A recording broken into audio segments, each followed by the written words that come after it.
আসসালামু আলাইকুম ওয়া রাহমাতুল্লাহি ওয়া বারাকাতুহু। আপনাদের সাথে একটা ভিডিও নিয়ে আসলাম, তো অবশ্যই স্কিপ না করে দেখবেন।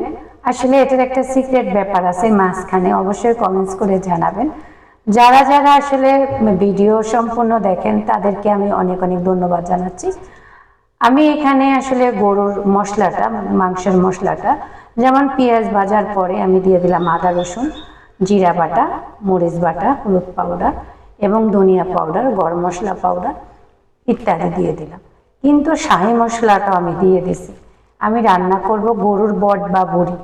বুড়ি বা বট কোন অঞ্চলে কে কি বলেন আমি জানি না, তো আমাদের খুলনাতে কিন্তু এটাকে বুড়ি বলে, গরুর বুড়ি। তো যাই হোক, এটা আসলে অনেক কষ্টের ব্যাপার, কষ্ট করলে মিষ্ট খাওয়া যায়, এটা তো বলাই আছে।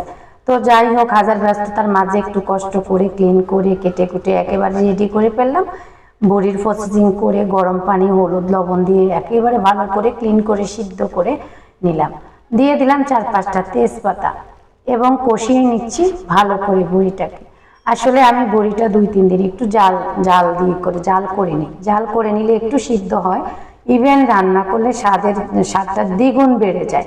তো আমি একটু গরম পানি দিয়ে দিলাম। আসলে পানি না দিলে তরকারির যে গন্ধ, মশলার গন্ধ, আঁশ তাজ জেজ সবই আসলে থেকে যায়। যাই হোক, তারপরে দেখলাম ওরে জাল, মরিচ বাটা, এত জালও ভাল লাগবে না।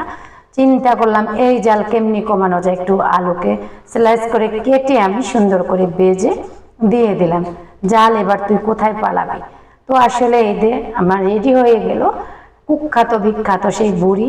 এত কষ্টের পর, এত পরিশ্রমের পর সেই বুড়ি রান্না।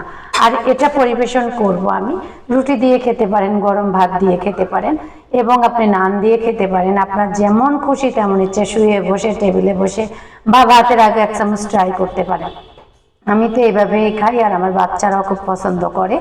যাই হোক, অনেকে অনেকভাবে আলোচনা করবে, এ নিয়ে পিছিয়ে থাকা যাবে না, সামনের দিকে এগাতে হবে।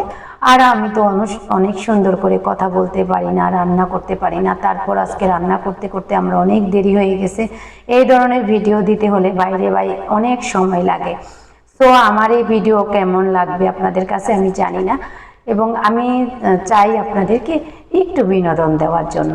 যদি এই বিনোদনে আপনাদের ভালো লাগে, তো কার কার পছন্দ আমার মতো এরকম বুড়ি লাভার। আর আমি তো বেশি না, আমার বাচ্চারা, আর বাচ্চারা আবদার করলে সেটা মায়ের হাজার কষ্ট করে হলেও, বুকে ইট বেঁধে হলেও সেই কাজটা করতে হয়। তো যাই হোক, দেখেন এখনই আমার খেতে ইচ্ছা করছে। তো আমার ছেলে দেখলে অটোমেটিকলি খাওয়া শুরু করবে। রেডি হয়ে গেল আমার ভুড়ি বোনা। আল্লাহ হাফেজ, টেক কেয়ার।